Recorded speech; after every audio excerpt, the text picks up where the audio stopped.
Hello, welcome to Guidancy Education channel.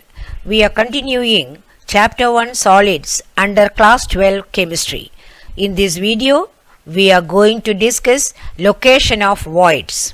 Let us see the subtopics. The subtopics are location and number of tetrahedral voids in FCC. Location and number of octahedral voids in FCC. Location and number of tetrahedral voids in HCP. Location and number of octahedral voids in HCP. Relation between number of particles and tetrahedral and octahedral voids per unit cell, and thereon proceed to its relation with the number of particles in a crystal lattice. This video will be of great use to you. I have discussed all the details. These points are very essential for doing problems related to this topic. So watch the video without skipping. Like the video, share the video, and also leave your comments in the comment box below. If you have not yet subscribed my channel, do subscribe it now and also press the bell button so that you get intimated as soon as videos are posted.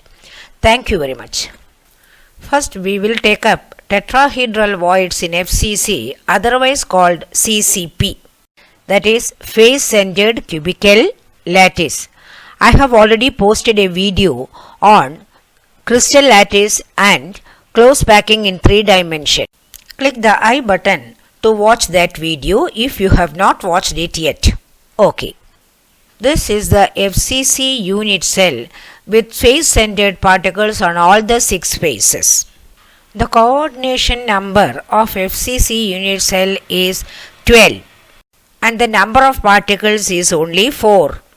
Click the I button to watch the video on calculating number of particles in different types of cubical unit cells.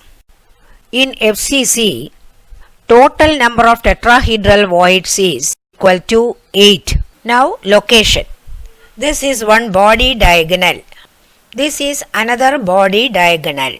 Third one along this line and fourth one along this line. We will consider one body diagonal and see the location of the tetrahedral voids and apply that to other body diagonals as well. This is one tetrahedral void at the corner. Similar voids are present in the other 7 corners as well. It is at a distance of 1/4 of the body diagonal from the corner particle. On the same body diagonal, there will be one more tetrahedral void at the top corner also. So each body diagonal has 2 tetrahedral voids. There are 4 body diagonals, so there will be 8 tetrahedral voids.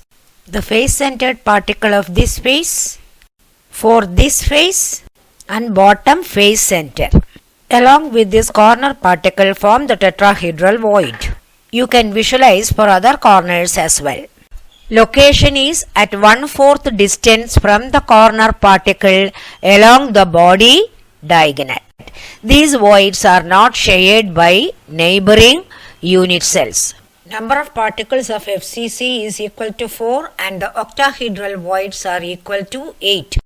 So, for each particle there are 2 tetrahedral voids. So, for a crystal in FCC pattern with n number of particles, the tetrahedral voids will be 2n. It will be more clear when we do some problems related to this. Octahedral voids in FCC. This is a crystal lattice with 4 FCC unit cells. This vertical edge is shared by all the 4 unit cells. This vertical edge is shown separately outside with 1 particle above and 1 particle below. The other 4 particles belong to the 4 edges of the 4 unit cells which are in contact with the vertical edge. The color of the particle suggests to which unit cell it belongs. These 6 particles together form one octahedral void and it is shared by all the 4 unit cells in contact. Therefore, each cell can claim only 1/4 of the octahedral void. There will be 12 voids for the 12 edges in the cubical unit cell. Therefore, the effective number of octahedral voids will be equal to 1 by 4 into 12 equal to 3. Now, there is one more type of octahedral void in the body center of the unit cell, formed by all the face-centered particles together. So, one body-centered octahedral void. So, total number of octahedral voids is equal to 3 plus 1 equal to 4. The number of particles for FCC is equal to 4. Number of octahedral voids is equal to 4. So, for n number of particles, there are n number of octahedral voids. To sum up, for n number of particles, there are 2n number of tetrahedral voids and n number of octahedral voids. Location of voids for HCP. For HCP, there are 12 tetrahedral voids and 6 octahedral voids. We have to see their location. But before that, we have to note the number of particles for each HCP unit cell. We have not done that before. These 6 particles of the hexagonal unit cell is shared by 6 more unit cells. So, contribution by each particle at the corner is only 1 by 6. There are 12 such particles. Their contribution is only 2. These 3 particles are not shared, so full contribution. These 2 n-phase centered particles contribute only 1/2 each because they are shared by one more unit cell. Their total contribution is half into 2 equal to 1. Calculation becomes 1 by 6 into 12 equal to 2, half into 2 equal to 1 and central particles equal to 3 and the total becomes 3 plus 1 plus 2 equal to 6. For FCC and HCP, the coordination number is 12. But for FCC, the total number of particles is 4 and for HCP, it is 6. Now we will consider the number of tetrahedral voids and their location. 3 different locations of tetrahedral voids are shown. The first 2 types are not shared by other cell. The third one is shared by 2 other cells. This tetrahedral void is formed by 2 particles at the corner, 1 particle in the face center and 1 particle of the B layer.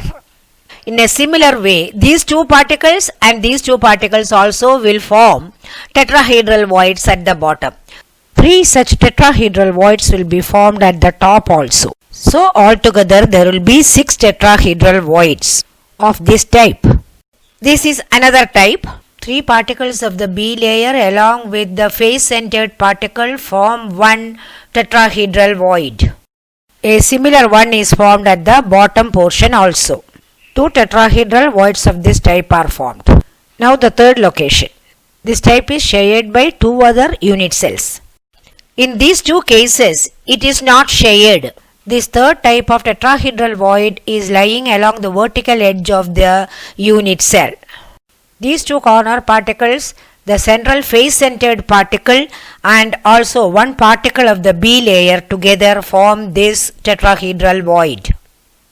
These two particles with the central face-centered particle and the B layer particle will form 2 more tetrahedral voids. Similarly, this B layered particle also will form 3 tetrahedral voids using the 3 pairs of particles in the corner and the central face-centered particle. So altogether 6 tetrahedral voids are formed on the top. In the same way, in the bottom portion also 6 octahedral voids will be formed by these 2 B layered particles. There are 6 vertical edges and each vertical edge has 2 voids. The total number is 12.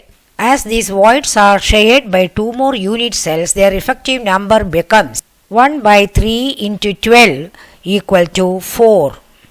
So the total number becomes 4 plus 2 plus 6 equal to 12. So here also for n number of particles there are 2n number of tetrahedral voids. Now we will see location of octahedral voids in HCP. I have shown 3 cells here for you to understand, but these 3 cells are shown separately but actually they are in close contact. two particles of the B layer of this cell along with one particle of the B layer lying on the side of the neighboring HCP cell along with these three particles of the unit cell form one octahedral void. But this octahedral void is lying inside this cell only. So it totally belongs to this unit cell. You should understand that.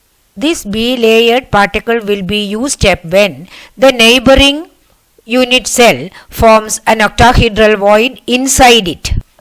These two particles and the other two particles also will form similar octahedral voids at alternate corners at the top portion. Voids will be facing inside this unit cell.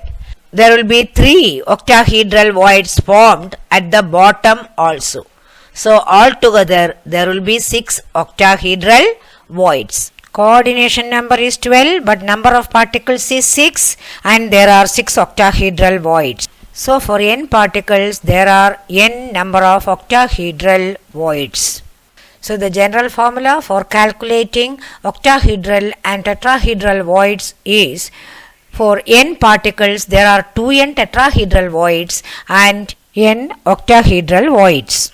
I hope this video was really of great use to you and I think that the diagram which I used to support my class really helped you visualize the location of octahedral and tetrahedral voids in FCC and HCP. Remember this general formula, we will need this for doing numericals. Okay. We will meet in the next video with another important topic. Thank you very much.